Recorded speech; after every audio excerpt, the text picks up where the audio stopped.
오늘 본문 다니엘 11장은요, 10장의 한 사람의 환상을 통해서 예언된 전쟁에 관한 구체적인 내용을 소개하고 있습니다.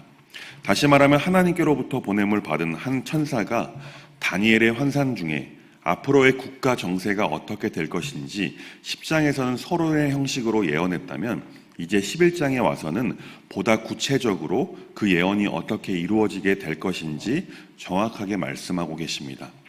10장의 분위기를 보면 전운이 감도는 분위기라면 11장의 분위기는 물고 물리는 싸움이 매우 격렬하게 전개되어지는 상황을 묘사하고 있습니다.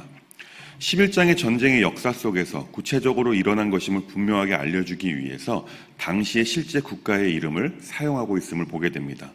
2절 말씀을 함께 보겠습니다. 함께 읽습니다. 이제 내가 참된 것을 내게 보이리라.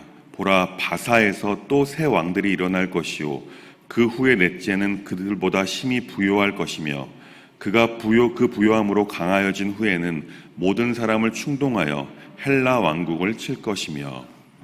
실제로 이름이 드러난 국가는요, 1절에서는 메데라는 페르시아 전에 있었던 메디아라는 나라로 페르시아에게 점령당한 나라입니다. 그리고 2절에서는 바사와 헬라라는 나라가 기록되어 있습니다.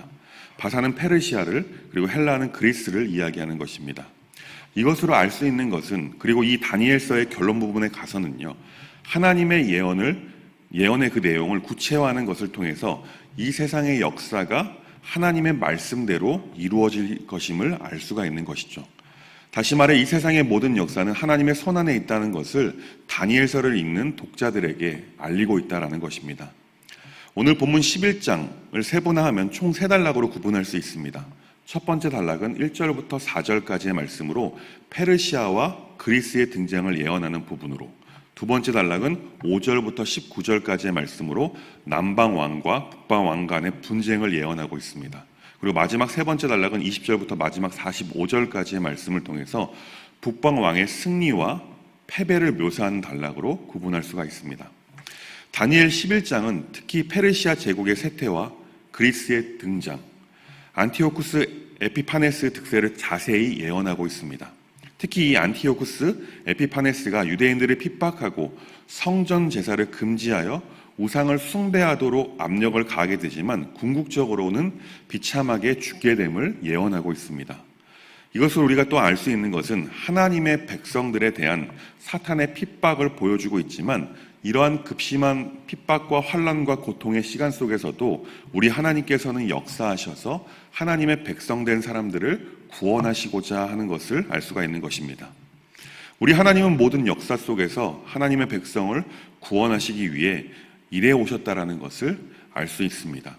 그렇다는 것은 우리 하나님은 지금의 상황 속에서도 우리를 건져내시기 위해서, 우리를 구원하시기 위해서 쉬지 않고 역사하시고 일해오고 계신다라는 것입니다. 온 역사를 그분의 손안에 두면서까지 말이죠. 바라기는 언제나 우리를 위해 쉬지 않고 일하시는 그 하나님께 감사를 드리는 우리 모두가 될 수 있길 간절히 소망합니다. 이제 오늘 본문을 구체적으로 함께 살펴보겠습니다.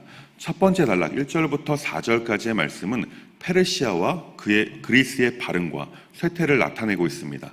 이 페르시아와 그리스와의 싸움을 언급하고 끝을 맺는 10장 18절부터 21절에 이어서 그 내용을 11장에 와서 구체적으로 또 설명해 주고 있습니다. 이 페르시아와 그리스의 이야기를 굳이 다니엘에게 환상을 통해 알려주신 이유는요, 사실 당시의 이스라엘 백성들의 미래가 이 두 나라에 의해 심각하게 영향을 받을 수 있는 상황에 놓여 있었기 때문입니다.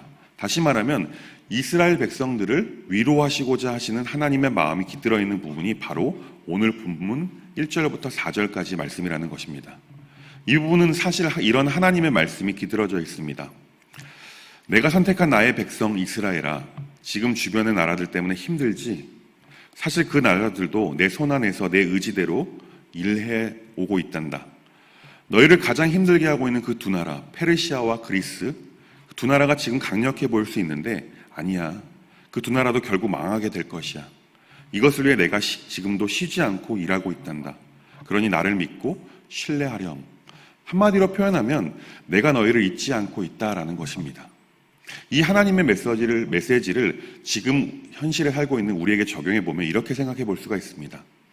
내가 선택하여 세계 선교에 가장 열정적인 대한민국과 주변에 있는 깡패 같은 북한, 일본, 중국, 러시아, 그리고 미국까지 고래 싸움에 새우 등 던지는 것 같지? 그런데 내가 그렇게 두지 않을 거야.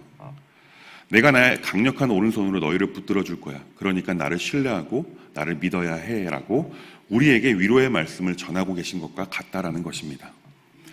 이어서 두 번째 단락 5절부터 19절까지의 말씀은요, 남방왕과 북방왕 간의 갈등의 모습을 예언하고 있습니다.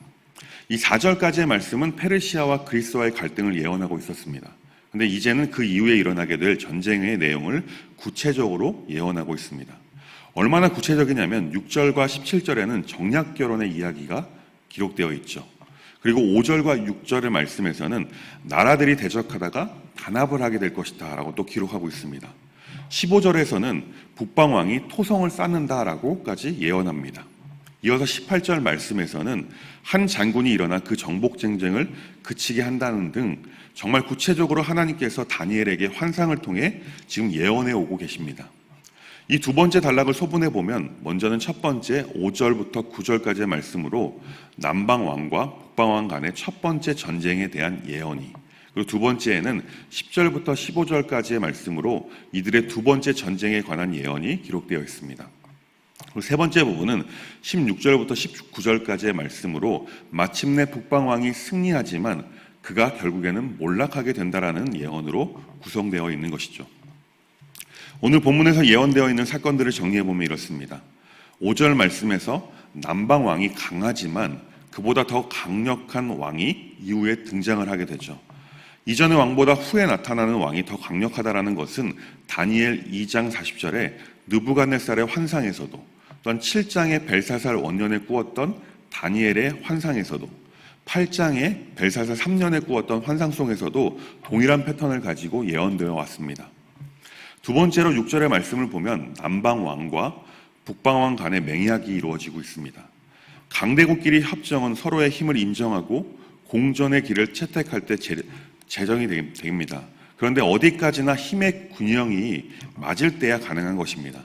한쪽이 약해지면 다시금 전쟁이 재발하게 되는 것이죠. 오늘 본문에서는 두 강대국이 정략 결혼을 통해 화친을 맺었지만 결국 그 화친은 힘의 균형이 깨지면서 무너지게 될 것이다 라고 예언하고 있습니다. 6절 말씀입니다. 6절 말씀 함께 보겠습니다. 몇 해 후에 그들이 서로 단합하리니 곧 남방왕의 땅이 북방왕에게 가서 화친하리라. 그러나 그 공주의 힘이 쇠하고 그 왕은 서지도 못하며 권세가 없어질 뿐 아니라 그 공주와 그를 데리고 온 자와 그를 낳은 자와 그때 도와주던 자가 다 버림을 당하리라. 이어서 7절과 8절 말씀에서는 힘의 균형이 무너져 남방왕은 북방왕을 마침내 공격을 하죠. 이 정략 결혼을 통해 혈연을 맺었지만 결국 인간의 끊이지 않는 욕망 때문에 다시 정복 전쟁을 벌이게 된 것입니다. 세상적인 힘의 원리이죠. 강한 것이 약한 것을 지배한다라는 이 양육강식의 원리가 적용한 것입니다. 9절과 10절에 가서는 이제 북방왕이 다시 남방왕을 공격하게 됩니다. 이 7절과 8절의 남방왕의 침략은 북방왕의 전쟁에 명분을 주게 되었습니다. 이 북방왕의 공격도 남방을 정복하고 통치하려는 마음으로 복수의 전쟁을 시작한 것입니다. 이어서 11절부터 15절까지의 말씀은 북방왕의 계속되는 공격을 예언하고 있습니다. 물고 물리는 전쟁 속에서 북방왕은 결정적인 승기를 잡게 되지만 공격하고 물러난 것이 아니라 완벽하게 정복한 것입니다.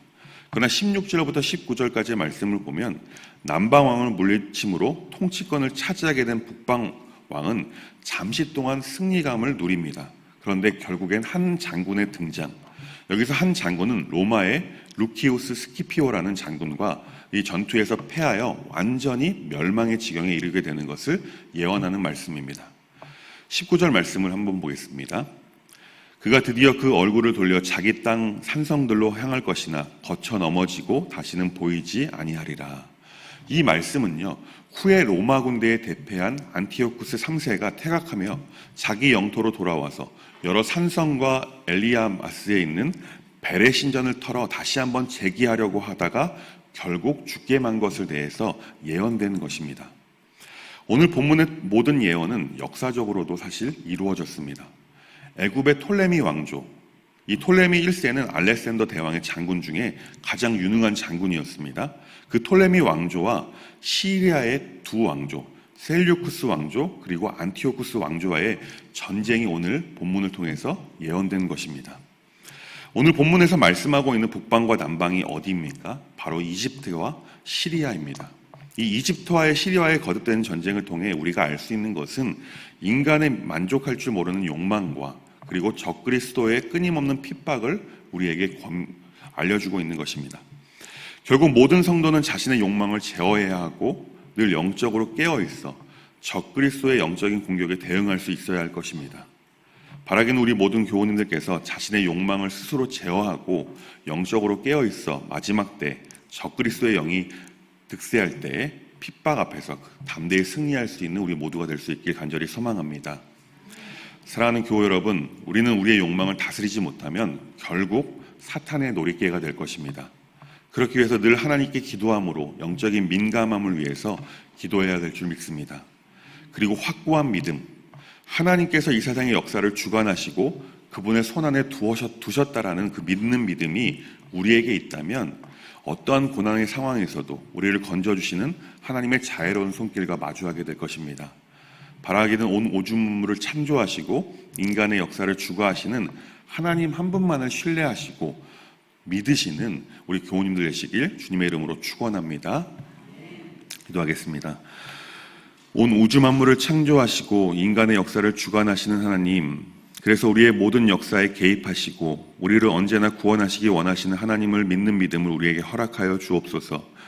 그리고 우리의 영이 늘 깨어있어 자신의 욕망을 성령님의 도우심으로 제어하게 하시고 사단의 공격 앞에서 핍박 앞에서 승리할 수 있도록 우리를 도와주옵소서. 예수님의 이름으로 간절히 기도합니다. 아멘.